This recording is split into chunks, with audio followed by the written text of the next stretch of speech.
Hi, everyone. We'd like to welcome you to this March 6th edition of Weather in the Word. I'm Chris, and this is Pastor Philip as well, and we're really glad to be with you today. Philip, I don't know about you, but I'm kind of ready, believe it or not, and I know this is going to be hard for you to believe out there, that I'm kind of ready to roll into spring. Wow. And I've liked this temperature in the 50s, but I'm really actually waiting for the 70s. And I think we'll go 60 today around Northern Virginia, probably hit close to 70 on Saturday, and then we will be in the 70s Sunday through Wednesday of next week. Everybody is going to feel like spring has arrived, only to be extremely disappointed because another Arctic blast is coming in around the 13th and will tank again. In fact, the European model even brings snow here Sunday night into Monday of next weekend. But you know what? I'm not going to be here. I'll be in South Africa dealing with missions, and so you all can deal with the snow if it comes next weekend. In the meantime, it's going to be awesome and great. But we have had to deal with a lot of fog. Do you have a lot of fog at your house? Absolutely. So one of the things that happens this time of year, particularly in Northern Virginia, is we are kind of in the crossroads between what they call backdoor cold fronts and then the warm air coming in from the south. So yesterday, it was 79 degrees in Fishersville, Stanton, Waynesboro, Charlottesville area. Meanwhile, it was only 44 just north of Baltimore. And here we were in between. And of course, we got some great rain last night. There were thunderstorms around because that boundary in between creates a little bit of volatility. So we'll have that today. And then eventually the warm air is going to win out. And it's going to be awesome for early next week. Well, in the meantime, life continues, right? For all of us. And things that are happening here at GBC on a regular basis keep rocking and rolling as well, including our late winter spring foundations course. And one of the things we like about foundations is that we get a lot of questions from people. And those questions, sometimes they're able to answer them right during the class time because we try to package all of this in 4 one-hour blocks. But sometimes there are questions that are asked that probably are better answered outside of the classroom in a format like this, where people could sit and hear from both of us on how some things operate, particularly as it pertains to some of the theological aspects of doing church. I mean, there are so many different denominations, and being a non-denominational church, we have people that have come from very different backgrounds. I mean, let's face it. It's one of the things I love about being here. Come from different backgrounds. That's right. And yet we have found a lot of camaraderie in areas of agreement. Yet at the same time, we can find areas where we can banter about and even agree to disagree, but not to the point where it's, this is an area that is going to keep us separated. And some of these things come up in our foundations. We're currently going through the course right now. We have 22 people involved. It's really been awesome. I want to thank Sean and Linda for taking week 1. Philip's going to be taking this coming Sunday. And again, moving through the Constitution and areas of belief. But the 3 questions that came up from this past week, I think require a little bit more of a discussion. First one deals with how communion is done or not done here at GBC. Second was, how do the elders operate here at Grace? And then the third one was, what are the responsibilities of members? Once somebody becomes a member at Grace, how does that flesh itself out? So why don't we go ahead and address the issue of communion? Again, you and I, since we're coming from different backgrounds, we certainly hold to the importance of communion. Absolutely.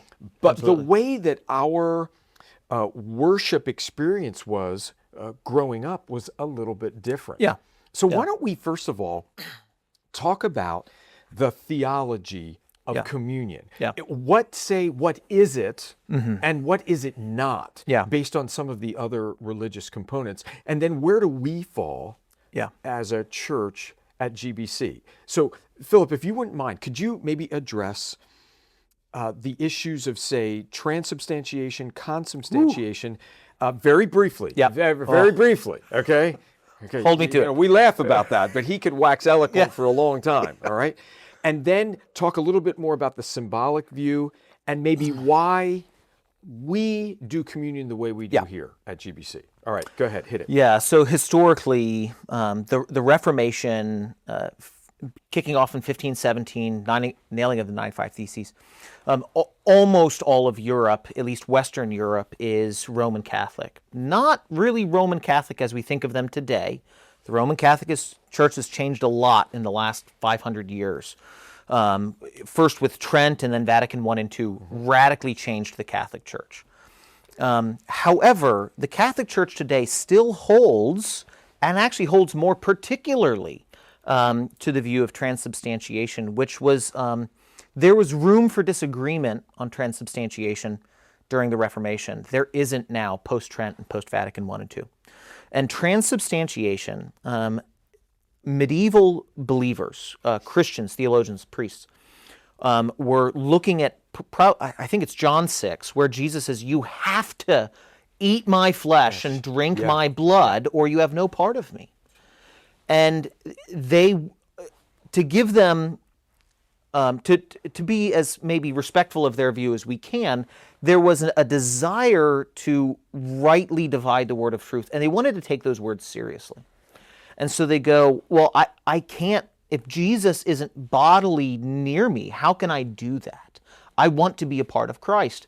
And so they said that during the words of institution, when the priest pronounces the words of institution, and there's a particular part in the whole Latin liturgy where they say that the bread and the wine literally, physically become the body and blood of Jesus in their essence, in terms of what they are behind what we see, while their accidents, their physical properties on the exterior remain the same.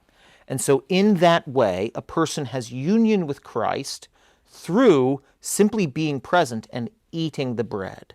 Now, that's transubstantiation. And do you think that that is an overextension of where Jesus wanted to take us in that text? Absolutely. So why don't you then transition us then into what consubstantiation is? Yeah. So this is Luther. Luther, who has grown up with the Mass, he's respecting the Word, but he's also respecting language. That when Jesus says, I am the door, you don't start looking for hinges. Right. In the Psalms, when it says God hides us beneath the shadow of his wings, we don't start, thinking about God as having wings. And so we read all of the Bible seriously, but we respect its genre and its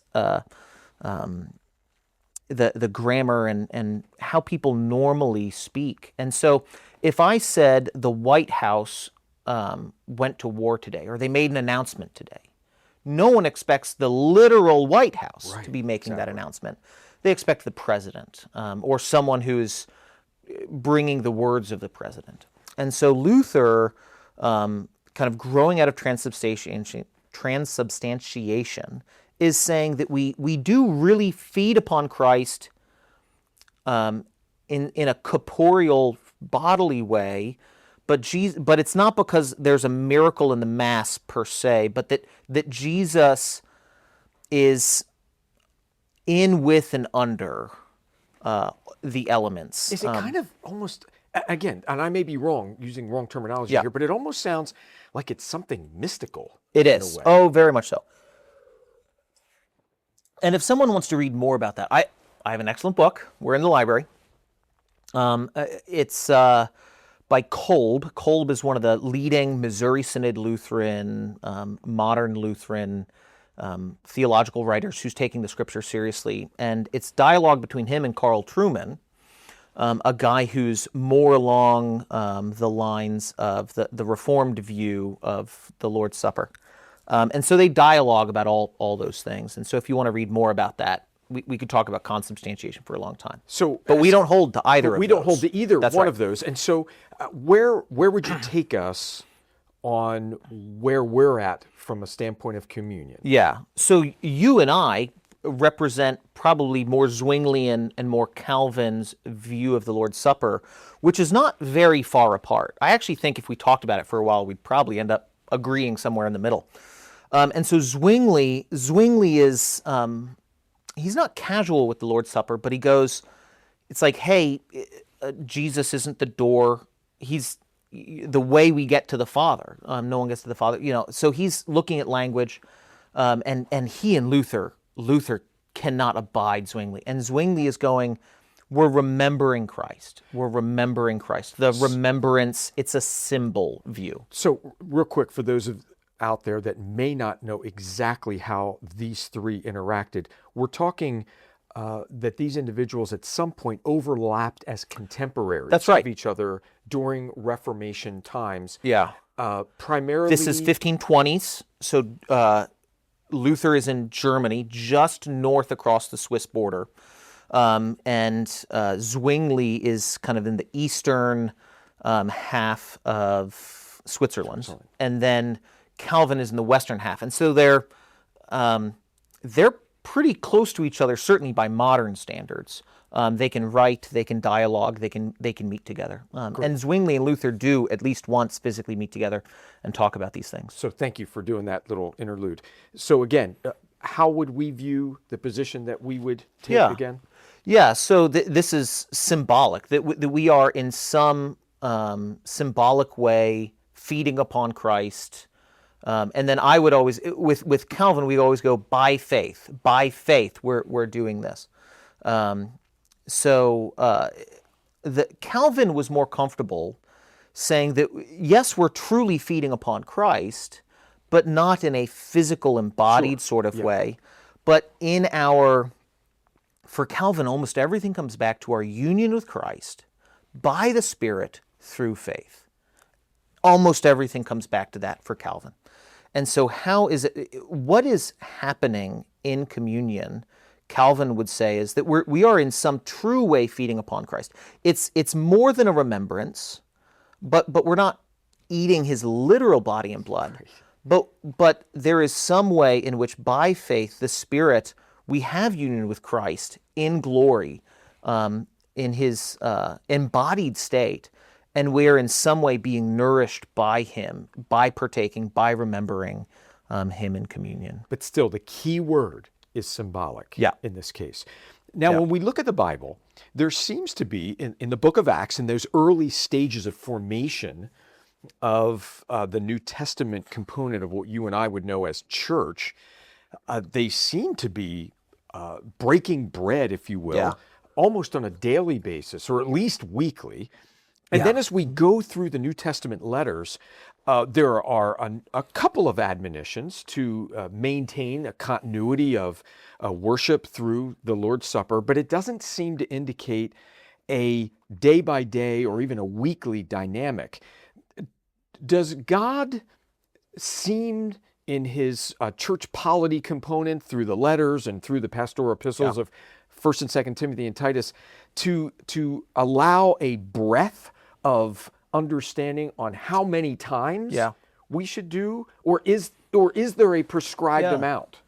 Yeah, so one thing that we have to deal with is that the New Testament does not give a clear outline of what Lord's Day worship must look like in the same way and to the same detail that in the Old Testament Levitical law and in Exodus and Deuteronomy, they have very clear, hard boundaries. Now, we still want to be doing in worship that which God commands, and so we still do communion, but how often is not, Jesus does not say, make sure you do this weekly. You could go to Acts 20, and I have Acts 20 verse 7 pulled up. This is usually where people go, and they say, on the first day of the week, when we were gathered together to break bread, Paul talked with them, intending to depart the next day. He prolonged his speech until midnight. And so they go, see, they're doing this weekly, and it's like, one, we have to separate descriptive text from prescriptive text. And so we certainly see that this does maybe seem to be the habit, but the language of breaking bread is absolutely used for both meal and communion. Right. The church is sharing in real fellowship meals quite often, it seems. Certainly in the beginning of Acts that's taking place. But this language is also then used for communion. So it's not necessarily as clear as we might make it. I think it's probably communion. But it's not a prescriptive text. Paul is not writing to Timothy when he's establishing and bringing order to the church. Make sure you do this every week. It should be done, but how often? And do you all come forward, or does it get handed out? Those sorts of things. God gives his people freedom within the clear boundaries that are established in the New Testament. So bottom line is, for communion, we see it as symbolic when we participate in that component of worship, and we also don't prescribe it every week. Now, we could do that. The key, though, is I would love it if we did that. I know. And But I've never held that yeah. against him, by the way. Yeah. The key, though, is that we are, as a New Testament church, participating in communion. That's right. That's right. That's the deal. Yeah. The preference issue comes in on the amount of times that it is done. Yeah. And again, some of our backgrounds dictate some of that. Yeah. Philip I grew has- up with weekly communion. Right, and I didn't really grow up with church at all. And then once I became a believer, was involved in ministry where it was typically done maybe once a month. And now for GBC, we do it typically 4 times a year on fifth Sundays. Now, several times a year, we'll do it at different times as well. So in the end, we probably do communion here 6 or 7 or 8 times during a given year. Now, what if we were to change that? What if we were to change and do that weekly or do that back again monthly? Would that be wrong? Does that mean the theology of GBC is changing? No, it simply means that a decision was made to just add it more into the worship component. Yep. And we may do that Yeah. over time.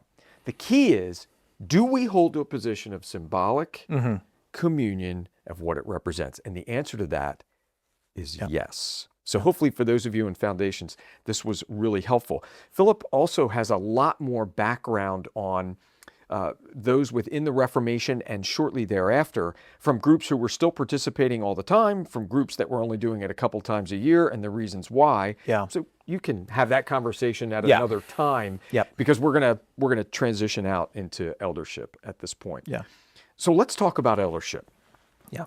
The New Testament has plenty of examples, beginning with the book of Acts, when churches were being founded, and rather than just one person, and maybe that was the case as a ministry was getting underway and Yeah. getting underfoot, but there was this seemingly this undertone where Paul and Timothy and Titus and others were, and Peter, hey, don't just leave it there. Build a team of men around That's you right. for any number of reasons. So there's a biblical component to eldership. There's accountability component to eldership. And what we want to do for the next couple of minutes is just kind of give you a reason why we do that. Again, we grew up in different church ministries. So for you, communion on a regular, mostly weekly basis, Yeah. and the whole component of eldership, that was a non sequitur for you. I mean, that was just how worship life abounded. For me, once I became a believer, that was not the case, including eldership. I grew up, once I, again, becoming a Christian in my late teens, early 20s, it was more about the single pastor with a team of deacons. And honestly, elders really weren't talked about much. And so starting GBC 33 years ago and seeing honestly what the scriptures seem to really be pointing to, eldership became the goal, Yeah. and then eventually became part of the overall MO here for GBC. So the question came up is how do we operate, and how do I operate as an elder here at Grace? And is Philip an elder right now, or is Philip not an elder right now? Some of you might be able to argue, well, Philip is hired by GBC. We call him Pastor Philip, so by nature, he should be an elder. Yeah. And you have some merit to that. Yeah. We have discussed that back and forth. Philip's been with us again just for a couple of months. The whole concept of him joining the elder team is in review on a regular basis. And it has nothing to do of whether or not We like Philip, we don't like Philip. He and Brenda are just back in the fold. They're getting used to things here again at GBC. And we would fully expect at some point that Philip will join the elder team. Yeah. How does that deal with me, though? Yeah. As the senior pastor with a team of 4 elders, I am viewed as the first among equals.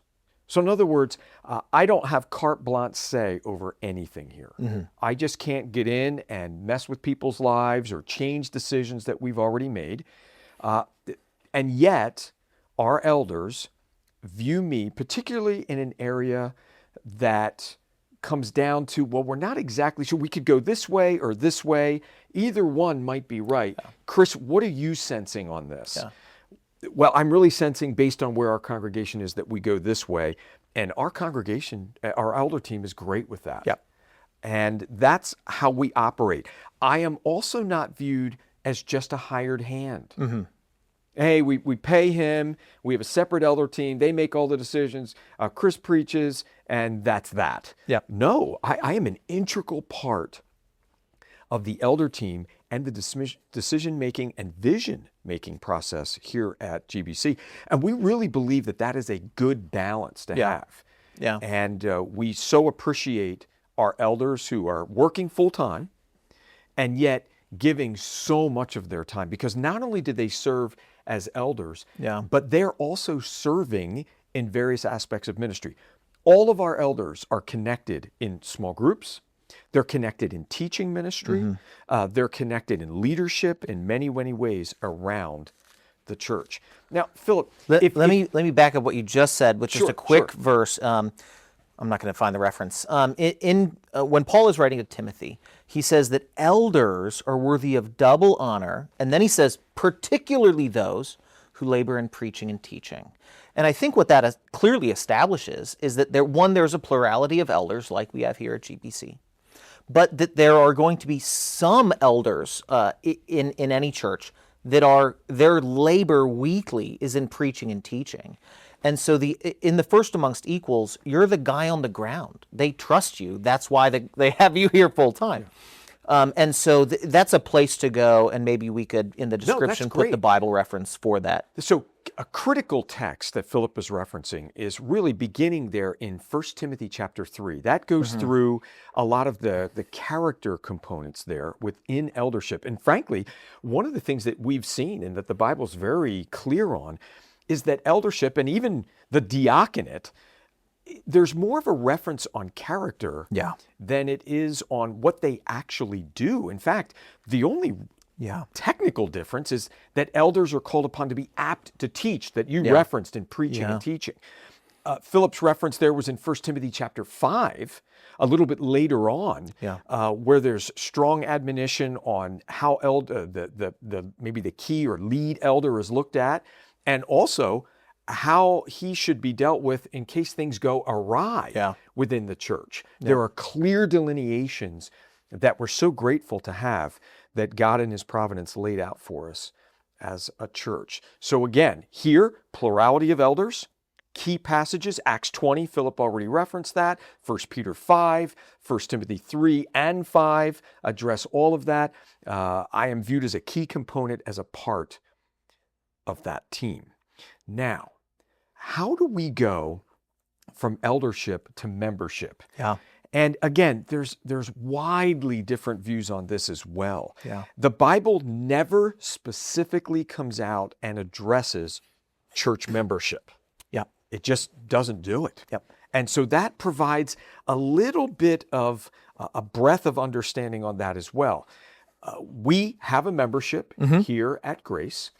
And again, as you aptly outlined a little bit earlier, the pastoral epistles, the book of Acts, they don't necessarily give specific reasons for how a congregation is to act. Now, we're given plenty of specific reasons on how we are to act simply as Christians amongst each other. But we have principles and we have hard boundaries, but we have a lot of freedom within those boundaries. Great word choice for that. So here at GBC, we do have a membership. And so the way that works is that we ask, for those of you who would love to become part of the GBC family in a little bit more specific way, the key element to that is sharing your testimony. You must be able, in some fashion or format, to articulate that you know Jesus Christ as your Lord and Savior. That becomes the most important thing. Once we work through some of the other aspects of membership, we would like people to be baptized as well as go through our foundations course. What are some of the specific responsibilities? And the way we have outlined it here at Grace is that there are 4 main responsibilities. And this is outside of the purview of you jumping in and serving in some aspect within the church. Well, we do a church budget every year, and we ask that the members extend their vote to that. We call this modified elder church government. So we're not purely congregational, and we're not purely elder-led either. So the 3 primary forms of government are congregational, where the congregation votes on everything. Episcopacy, or an episcopal form of government, where it's one guy, and then maybe there's a hierarchy of regional and the national guys, and then there is elder-led. Now, my background is Presbyterian, and so locally you have elders, but then you do have a hierarchy where the elders come together, Presbyterian General Assembly. And so we have a modified elder congregational government. Is that a helpful? That is correct. Without those hierarchical constraints. And I use that in quotations. I don't mean that as badly as it might come off.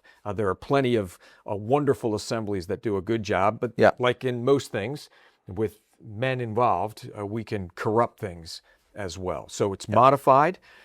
We've got the congregation interfacing and elders interacting very strongly as well. So one of the things that the congregation does is they vote on the budget. We just don't lay something out there and say, this is the direction we're going.